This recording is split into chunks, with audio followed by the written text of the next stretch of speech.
welcome back. It's a beautiful day today.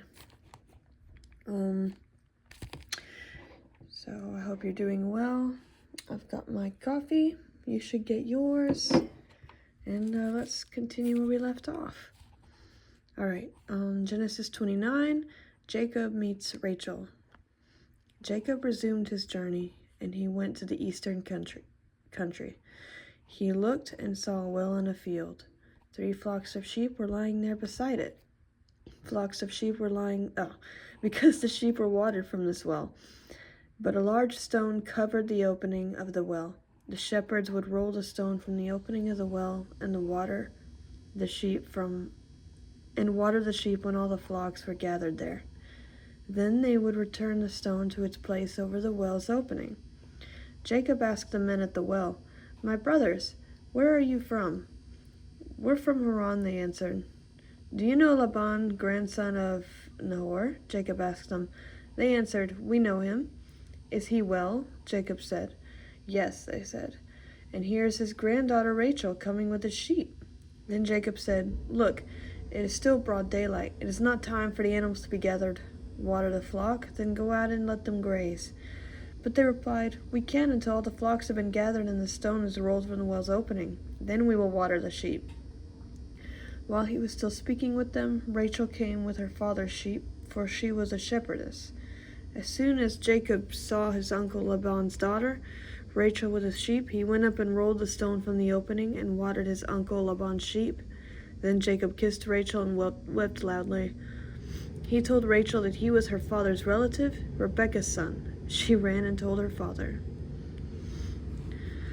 Jacob deceived. When Laban heard the news about his sister's son Jacob, he ran to meet him, hugged him, and kissed him. Then he took him to his house, and Jacob told him all that had happened. Laban said to him, "Yes, you are my own flesh and blood." After Jacob had stayed with him a month, Laban said to him, "Just because you're my relative, should you work for me for nothing? Tell me what your wages should be." Now Laban had 2 daughters. The older was named Leah, and the younger was named Rachel. Leah had tender eyes, but Rachel was shapely and beautiful. Jacob loved Rachel, so he answered Laban, "I'll work for you 7 years for your younger daughter Rachel." Laban replied, "Better that I give to you than to some other man. Stay with me." So Jacob worked 7 years for Rachel, and they seemed like only a few days to him because of his love for her. Then Jacob said to Laban, "Since my time is complete, give me my wife so I can sleep with her." So Laban invited all the men of the place and sponsored a feast. That evening, Laban took his daughter Leah and gave her to Jacob, and he slept with her. And Laban gave his slave Zilpah to his daughter Leah as her slave. When morning came, there was Leah. So he said to Laban, "What is this you have done to me? Wasn't it for Rachel that I worked for you?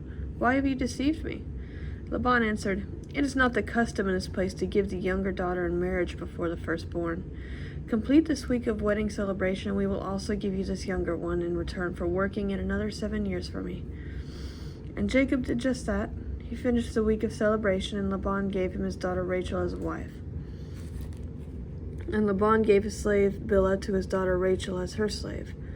Jacob slept with Rachel also, and indeed he loved Rachel more than Leah, and he worked for Laban another 7 years. That's so messed up. Why?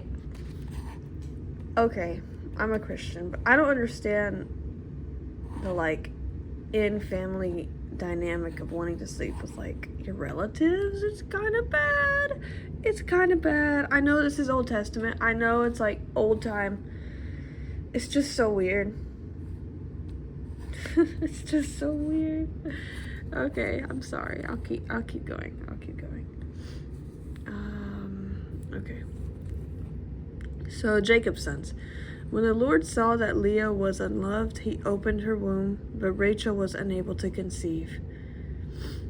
Leah conceived and gave birth to a son, and named him Reuben, for she said, "The Lord has seen my affliction. Surely my husband will love me now." She conceived again, gave birth to a son, and said, "The Lord heard that I am unloved, and has given me a son also." So she named him Simon. She conceived again, gave birth to a son, and said, "At last my husband will become attracted to me because I have borne 3 sons to him." Therefore he was named Levi. And she conceived again, gave birth to a son, and said, "This time I will praise the Lord." Therefore she named him Judah. Then Leah stopped having children. Leah, you should probably just go and find someone who actually appreciates you. Anyways, Genesis 30. When Rachel saw that she was not bearing Jacob any children, she envied her sister. "Give me sons or I will die," she said to Jacob.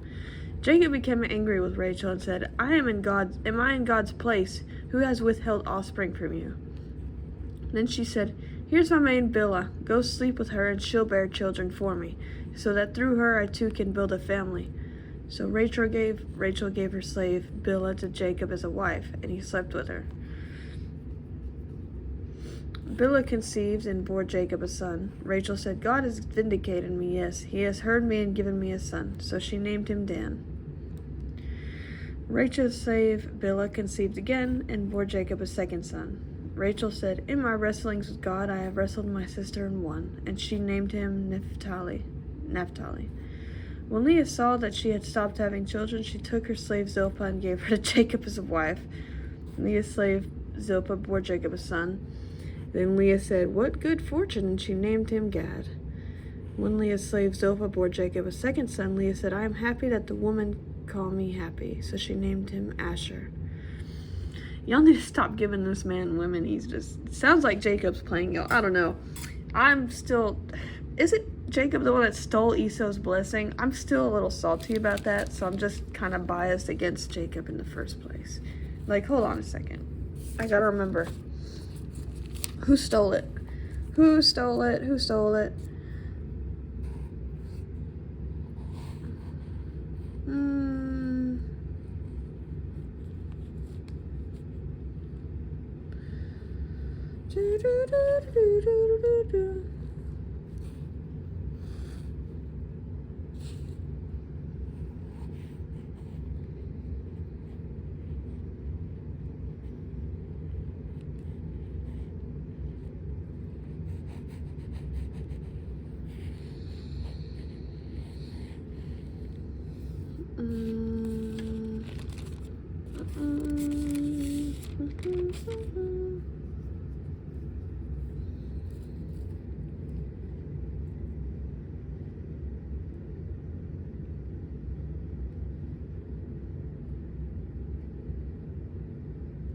Yeah, he did. Jacob stole it from Esau. That irritates me.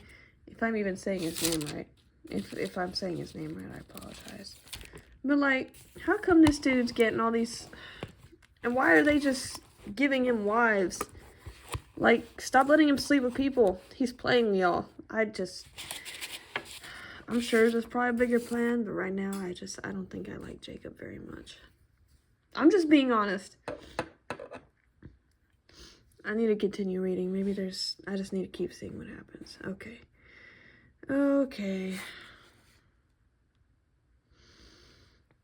So Leah gave him Zilpah. Okay, and then Leah said, "What good fortune," and she named him Gad. When Leah's slave Zilpah bore Jacob a second son, Leah said, "I am happy." Okay, yeah, I read this part. Okay. Reuben went out during the wheat harvest and found some mandrakes in the field. When he brought them to his mother Leah, Rachel asked, "Please give me some of your son's mandrakes." But Leah replied to her, "Isn't it enough that you have taken my husband? Now you also want to take my son's mandrakes?" "Well then," Rachel said, "he can sleep with you tonight in exchange for your son's mandrakes." When Jacob came in from the field that evening, Leah went out to meet him and said, "You must come with me, for I have hired you with my son's mandrakes." So Jacob slept with her that night. God listened to Leah, and she conceived and bore Jacob a fifth son. Leah said, "God has rewarded me for giving my slave to my husband," and she named him Issachar. Then Leah conceived again and bore Jacob a sixth son. "God has given me a good gift," Leah said. "This time my husband will honor me because I have borne 6 sons to him." And she named him Zebulun. Later, Leah bore a daughter and named her Dinah. Then God remembered Rachel. Did he forget her? He listened to her and opened her womb. She conceived and bore a son, and she said, God has taken away my disgrace. She named him Joseph and said, May the Lord add another son to me. Oh my gosh. Jacob's flocks multiply. Yeah, I guess they would. After Rachel gave birth to Joseph, Jacob said to Laban, Send me on my way so that I can return to my homeland. Give me my wives and my children that I have worked for, and let me go. You know how hard I have worked for you. But Laban said to him, If I have found favor with you, stay. I have learned by divination that the Lord has...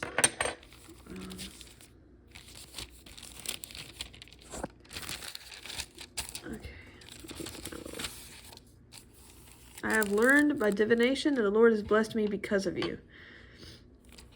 Then Laban said, Name your wages, and I will pay them. So Jacob said to him, You know how I have served you, and how your herds have fared with me, for you had very little before I came. But now your wealth has increased. The Lord has blessed you because of me, and now I will also do something for my own family. Laban asked, What should I give you? And Jacob said, You don't need to give me anything. If you do this one thing for me, I will continue to shepherd and keep your flock. Let me go through all your sheep today and remove every sheep that is speckled or spotted, every dark-colored sheep among the lambs, and is spotted and speckled among the female goats. Such will be my wages. In the future, when you come to check on my wages, my honesty will testify for me. If I have any female goats that are not speckled or spotted, or any lambs that are not black, they will be considered stolen. Good, said Laban. Let it be as you have said. That day, Laban removed the streaked and spotted male goats and all the speckled and spotted female goats and every one that had any white on it and every dark-colored one among the lambs. And he placed his son in charge of them. He put a 3-day journey between himself and Jacob. Jacob, meanwhile, was shepherding the rest of Laban's flock. Jacob then took branches of fresh poplar. Wait, what? Jacob took branches of fresh poplar almond and plain wood and peeled the bark, exposing white strips on the branches. He set the peeled branches in the troughs in front of the sheep, in the water channels where the sheep came to drink, and the sheep bred when they came to drink. The flock spread in front of the branches and bore streaked, speckled, and spotted young. Jacob separated the lambs and made the flocks face the streaked sheep, and the completely dark sheep in Laban's flock. Then he set his own stock apart and didn't put them with Laban's sheep. Whenever the stronger of the flock were breeding, Jacob placed the branches in the troughs in full view of the flocks, and they would breed in front of the branches. As for the weaklings of the flocks, he did not put the branches, so it turns out that the weak sheep belonged to Laban and the stronger ones to Jacob. And the man became very rich. He had many flocks, female and male slaves, and camels and donkeys. And I think that is where we will stop. I would really appreciate if anyone watches this and understands the whole plan with how he just keeps, I guess, to populate or whatever and like give him a lot of offspring and stuff, but I don't know. I just frown upon, I'm just still mad about the whole he stole from his brother and now he's getting all of this. 'Cause I feel like God has punished people in this good book here for less, but he just let him get away with that. I don't know. Anyways, thanks for sticking by and listening, and have a great rest of your day, night, or whatever.